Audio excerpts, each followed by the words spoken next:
ನಮಸ್ಕಾರ ಸ್ನೇಹಿತರೆ, ತಮ್ಮೆಲ್ಲರಿಗೂ ಕನ್ನಡಿಗರ ಇಂಗ್ಲೀಷ್ ಮಿತ್ರ ಚಾನಲ್ಗೆ ಸ್ವಾಗತ. ಸ್ನೇಹಿತರೆ, ನಾನು ನಿನ್ನೆ ನಿಮಗೆ 8ನೇ ಪದದ ಬಗ್ಗೆ ಮಾಹಿತಿ ಕೊಟ್ಟಿದ್ದೆ. ಅದು ಯಾವುದು ಅಂತ ಹೇಳಿದ್ರೆ ವಾನ್ ಬಗ್ಗೆ.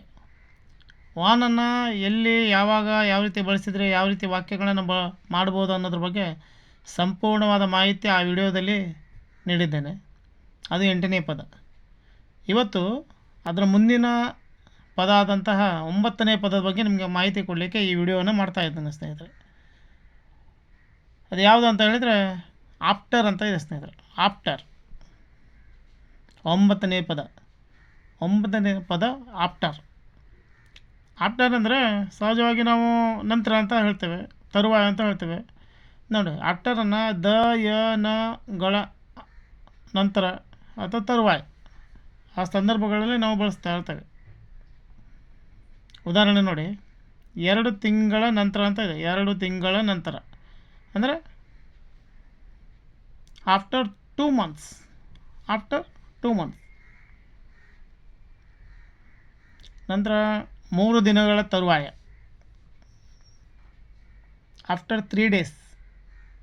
After 3 days. 5 ನಿಮಿಷಗಳ ನಂತರ.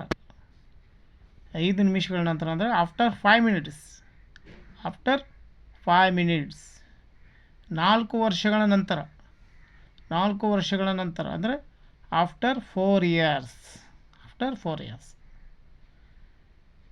ಇದೇ ರೀತಿ ಬಳಸ್ತಾ ಹೋಗ್ಬೋದು ಸ್ನೇಹಿತರೆ. ನಂತರ ನೋಡಿ, ಹೋದ ನಂತರ. ಹೋದ ನಂತರ ಆಫ್ಟರ್ ಗೋಯಿಂಗ್. After going. ಬಂದ ನಂತರ.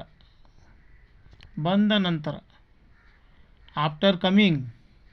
After coming. ತಿಂದ ನಂತರ. ತಿಂದ ನಂತರ ಆಫ್ಟರ್ ಈಟಿಂಗ್. After eating. ಆಡಿದ ನಂತರ. ಆಡಿದ ನಂತರ ಆಫ್ಟರ್ ಪ್ಲೇಯಿಂಗ್. After playing. ನೋಡಿದ ನಂತರ ಆಫ್ಟರ್ ಸೀಯಿಂಗ್. ಆಫ್ಟರ್ ಸೀಯಿಂಗ್ ಅಂದರೆ ನೋಡಿದ ನಂತರ ಆಗುತ್ತೆ. ಇದೇ ರೀತಿ ವಾಕ್ಯಗಳನ್ನು ನಾವು ರಚನೆ ಮಾಡ್ತಾ ಹೋಗ್ಬೇಕು ಸ್ನೇಹಿತರೆ. ನೋಡಿ, ಆಫ್ಟರನ್ನು ದ ಯ ನ ಗಳ ಅನ್ನುವ ನಂತರ ಎಲ್ಲಿ ಬರುತ್ತಲ್ವ ಅಲ್ಲಿ ಬಳಸಿ ನಾವು ವಾಕ್ಯಗಳನ್ನು ರಚನೆ ಮಾಡ್ತಾ ಹೋಗಬೇಕು. ನೋಡಿ, ಈ ತಿಂಗಳ ಅಂತೇಳಿ ಗಳ ನಂತರ ಬರುತ್ತೆ. ನೋಡಿ, ದಿನದ ದ ಬಂತಲ್ವಾ, ಹಾಂ ನೋಡಿ, ದ ಅಲ್ಲಿ ಮೇಲೆ ದ ಇದೆ. ಅದೇ ರೀತಿ ವಾಕ್ಯಗಳನ್ನು ರಚನೆ ಮಾಡ್ತಾ ಹೋಗ್ಬೋದು. ಇದೇ ರೀತಿ ನಾವು ಕೆಲವೊಂದು ಸಂದರ್ಭಗಳಿಗೆ ಎಲ್ಲೆಲ್ಲಿ ನಾವು ಬಳಸಬೇಕಲ್ಲ ಆ ರೀತಿಯಾಗಿ ಆಫ್ಟರನ್ನು ಬಳಸ್ಕೊತ ಹೋದರೆ ಈಸಿಯಾಗಿ ವಾಕ್ಯಗಳನ್ನ ರಚನೆ ಮಾಡ್ತಾ ಹೋಗ್ಬೋದು. ಯಾವುದೇ ರೀತಿ ಕಷ್ಟ ಏನಿಲ್ಲ, ಈಸಿ ಆಗುತ್ತೆ, ಬಳಸಬೇಕಷ್ಟೆ. ಅದೇ ನೆಕ್ಸ್ಟ್ ನಾನು ಇನ್ನೊಂದು ಪದದ ಅಂದರೆ 10ನೇ ಪದ ಯಾವುದಂತ ನೆಕ್ಸ್ಟ್ ನಾನು ನಿಮ್ಗೆ ಹೇಳ್ತೇನೆ. ಆ ಪದದ ಜೊತೆಗೆ ಇನ್ನೊಂದು ವಿಡಿಯೋ ಮಾಡ್ತೇನೆ. ಅದರಲ್ಲಿ ನಿಮಗೆ 10ನೇ ಪದವನ್ನು ಯಾವ ರೀತಿ ನಾವು ಬಳಸಬೇಕು, ಎಲ್ಲಿ ಬಳಸಬೇಕು, ಹೇಗೆ ಬಳಸಬೇಕು ಅನ್ನೋದ್ರ ಬಗ್ಗೆ ಸಂಪೂರ್ಣವಾದ ಮಾಹಿತಿಯನ್ನು ಆ ವಿಡಿಯೋದಲ್ಲಿ ಮಾಡಿ ನಿಮಗೆ ತಿಳಿಸ್ತೇನೆ ಸ್ನೇಹಿತರೆ. ಇದೇ ರೀತಿ ವಿಡಿಯೋಗಳನ್ನು ನೋಡ್ತಾ ಇರಿ ಸ್ನೇಹಿತರೆ. ಕನ್ನಡಿಗರ ಇಂಗ್ಲೀಷ್ ಮಿತ್ರ ಚಾನಲನ್ನು ನೋಡಿ, ಲೈಕ್ ಮಾಡಿ, ಶೇರ್ ಮಾಡಿ, ಸಬ್ಸ್ಕ್ರೈಬ್ ಮಾಡಿ.